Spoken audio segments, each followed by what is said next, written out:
Hello friends, welcome to my PHP channel. நாம இப்போ பார்க்க போகிறது ஒரு டைமர் எப்படி செட் பண்ணுறது ஸ்க்ராட்ச் ப்ரோக்ராமில் அப்படின்னு சொல்லி பார்க்க போகிறோம். ஸோ ஃபஸ்ட்டு ஈவெண்ட்ஸ் உங்களுக்கு ஃப்ளாக் கிளிக் பண்ணும்போது வேணுமா இல்லை ஸ்ப்ரைட் கிளிக் பண்ணும்போது வேணுமா, ஸோ அதெல்லாம் நீங்கள் செட் பண்ணிக்கலாம். அந்த டைமரை நம்ம ஒரு ஸ்டோர் பண்ணிக்கிறதுக்கு ஒன்று வேணும், அது என்னது வேரியபிள். ஸோ முதல்ல நம்ம என்ன பண்ணுவோம், வேரியபிளை க்ரியேட் பண்ணிக்கலாம். இந்த இடத்துல போய்ட்டு மேக்ஸிமம் அதனுடைய நேமே கொடுத்துக்குங்க. மேக் வேரியபிளில் டைமர்னு கொடுக்குறேன். ஸோ நெக்ஸ்ட்டு ஓகே கொடுத்துருங்க. ஸ்டார்டிங்கில் நமக்கு டைமர் ஸ்டார்டிங்கில் உங்களுக்கு என்ன வேணும், எனக்கு 50லேருந்து டைம் ஸ்டார்ட் ஆகிட்டு 0 வந்தோன்னே நிற்கணும் அப்படின்னு வச்சுக்கலாமா. ஸோ 15 கொடுத்துக்கலாம். ஸ்டார்டிங்கில் 50 இருக்குது, அப்புறம் என்ன பண்ணோம், ஒன்று ஒன்றா குறைஞ்சிட்டே வந்து 0 வந்தோன்னே நிற்கணும். இப்போ கண்ட்ரோலில் போய்ட்டு எது வரைக்கும் கொடுக்கணும், 0 வர வரைக்கும் பண்ணோம் இல்லையா, அதனால் நம்ம ரிப்பீட் அன்டில் அப்படின்றத யூஸ் பண்ணிக்கலாம். ரிப்பீட் அன்டில் எது வரைக்கும், 0 வர வரைக்கும். அப்போ நமக்கு என்ன தேவைப்படும், ஆப்ரேஷனில் வேணும், ஈக்குவல் வேணும் இல்லையா, வச்சிடலாம். எது 0 வரணும், டைமர். அதனால் வேரியபிளில் போயிட்டு டைமர் எடுத்து வந்து கொடுத்துடலாம். Repeat until timer equal to 0 வர வரைக்கும் இந்த கண்டிஷனை நீங்கள் பண்ணிகிட்டே இருங்க அப்படின்னு சொல்கிறோம். ஸோ ஒவ்வொன்றா என்ன பண்ணணும், இப்போது நம்ம குறைக்கணும். ஸோ அதனால் இங்கே பார்த்திங்கன்னா முன்னாடி ஸ்கோரில் வந்து இந்த வேரியபிள்லேயே score equal to score plus 1 கொடுத்துருந்தேன். இங்கே சேஞ்ச் அப்படின்ற ஒரு பிளாக் இருக்கிறதுனால டேரெக்டாக நம்ம அந்த ஸ்கோருக்கு கூட சேஞ்ச் பை 1ன்னு கொடுத்துருக்கலாம். அது அனதர் வே, அதுவும் பண்ணியிருந்தாங்க, கமெண்ட்ஸில் கொடுத்துருந்தீங்க, எனக்கு ரொம்பவே பிடிச்சிருந்தது, தேங்க்யூ. வேறு எங்கேயாவது இல்லை இந்த மாதிரி பிளாக்கு அப்படின்னா நான் கொடுத்துருந்த மாதிரி கூட நீங்கள் யூஸ் பண்ணிக்கலாம். ஸோ இப்போ இங்கே என்ன பண்ணலாம், சேஞ்ச் இதில் போய்ட்டு டைமரை கொடுத்துடலாம். இப்போ என்ன பண்ணோம், 50லேருந்து 0க்கு வரப்போகுது இல்லையா, என்ன ஆகும், அப்போ ரெடியூஸ் ஆகணும். அதனால் இங்கே +1க்கு பதில் -1 அப்படின்னு சொல்லி கொடுத்துடணும். இதுவே வேறு எங்கேயாவது இங்கே சேஞ்ச் பிளாக் இல்லைன்னா அப்போ என்ன பண்ணியிருப்பீங்க, இந்த செட் மை வேரியபிள்லேயே டைமர் கொடுத்துட்டு இங்கே என்ன பண்ணணும், reduce பண்ணுன்றதுனால timer -1.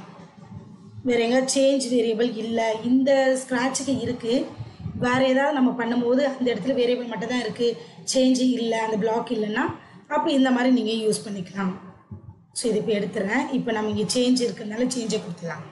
Change timer by -1 அப்படின்னு சொல்லி கொடுத்துட்டோம். இப்போ பார்த்தீங்களா, இப்போ நான் கிளிக் பண்ணுறேன், என்ன ஆகுதுன்னு பாருங்கள், இன்னும் ஏன் இங்கே 0 வந்துருச்சு. இப்போ கிளிக் பண்ணுறேன், 0ல் இருக்குது. ஏன்னா அது கடற்கரை 15லேருந்து மைனஸ் பண்ணி எப்பயோ 0க்கு வந்துருச்சு, அது நமக்கு தெரியல. அப்போ என்ன பண்ணணும், டைமை ஒவ்வொரு செகண்டுக்கும் தானே வரணும். அந்த இப்போதைக்கு நம்ம கொடுத்துருக்கு செகண்ட்ஸ்க்கு 50ல் ஆரம்பித்து 0 செகண்ட்ஸ்க்கு வந்து நிற்கும் போது இப்போ வெயிட் போட்டிருக்கோம். இப்போ பாருங்கள் இங்கே ரெடியூஸ் ஆகுது தெரியுதா, மேலே டைமர் இந்த மாதிரி காட்டணும் அப்படின்னா.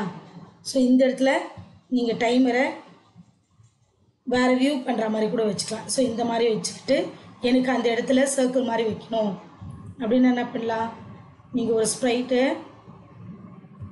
ஒரு காஸ்டியூமை வரைஞ்சிக்கலாம். சும்மா சர்க்கிள் மாதிரி வச்சுட்டு உங்களுக்கு என்ன மாடல் தோணுதோ அதுக்கு மேலே கூட ஷோ பண்ணுற மாதிரி வச்சுக்கலாம். அந்த காஸ்டியூம் என்னது நம்ம வரைஞ்சிருக்கிறது, காஸ்டியூம் 3ன்னு இருக்கு இல்லையா. ஸோ எனக்கு ஸ்விட்ச் காஸ்டியூம் 3 வேணும் அப்படின்னு சொல்லி கொடுத்துட்டு இதை வந்து என்ன பண்ணலாம், இதுக்கு மேலே எடுத்துகிட்டு போயிட்டு வச்சுக்கலாம். அந்த சைஸுக்கு ஏற்ற மாதிரி கொஞ்சம் நீங்கள் செலக்ட் பண்ணிவிட்டு பெருசாக்கிக்கணும். டேரெக்டாக மேலே அப்படியே காட்டணுன்னாலும் ஓகே, இல்லை எனக்கு இந்த மாதிரி சும்மா டைம் இருக்குது, நான் தனியாக அழகாக இப்படி காட்டணும் அப்படின்னாலும் செட் பண்ணிக்கலாம். இப்போது ஃப்ளாகை கிளிக் பண்ணும்போது அது அழகாக வருது பாருங்கள். ஃப்ளாகை கிளிக் பண்ணும்போது ஒரு 50 உங்களுக்கு காட்டணும், அதில் தெரியணும் அப்படின்னா மறுபடியும் கண்ட்ரோலில் போயிட்டு 50 கொஞ்ச நேரம் இருக்கட்டும், அதுக்கு அடுத்தது தான் குறையிறது காட்டணும் அப்படின்னா இப்போ ஃப்ளாகை கிளிக் பண்ணுறேன், 50லேருந்து அதுக்கப்புறம் குறையிறத நம்ம பார்க்க முடியும். இப்போ 0 வரா மாதிரி கொடுத்தோம். இதுவே எனக்கு 0ல் ஆரம்பித்து 50 வந்தோடனே முடியணும் அப்படின்னா என்ன பண்ணுவோம், ஸோ இந்த இடத்துல ஸ்டார்டிங்கில் 0 கொடுத்துட்டு எனக்கு டைமர் எங்கே வந்தோன்னு ஸ்டாப் ஆகணும், 50 வந்த உடனே ஸ்டாப் ஆகணும். என்ன ஆகணும், 0லேருந்து 1 இன்க்ரீஸ் ஆகணும். ஸோ இப்போ இப்படி கொடுத்துடலாம். இப்போ ஃப்ளாகை கிளிக் பண்ணுறேன், பார்த்தீங்களா 0லேருந்து ஆரம்பித்து நெக்ஸ்ட்டு 50 வந்தோடனே ஸ்டாப் ஆகிடும். உங்களுக்கு ஸ்டாப் பண்ணுறது அது தெரியணுன்னா ரொம்ப 50 கூட வேண்டாம், நம்ம ஒரு 6 கொடுத்துக்கலாமா? பார்த்தீங்களா, ஸ்டாப் ஆகிடுச்சு. நீங்கள் இன்க்ரீஸ் பண்ணுற மாதிரியே வச்சுக்கலாம், டிக்ரீஸ் பண்ணுற மாதிரியே வச்சுக்கலாம். இந்த டைம் கவுண்டர் உங்களுக்கு ரொம்பவே யூஸ்ஃபுல்லாக இருந்திருக்கும். இந்த வீடியோ பிடிச்சிருந்து லைக் பண்ணுங்கள், சப்ஸ்கிரைப் பண்ணுங்கள் அண்ட் ஷேர் பண்ணுங்கள். Thank you friends.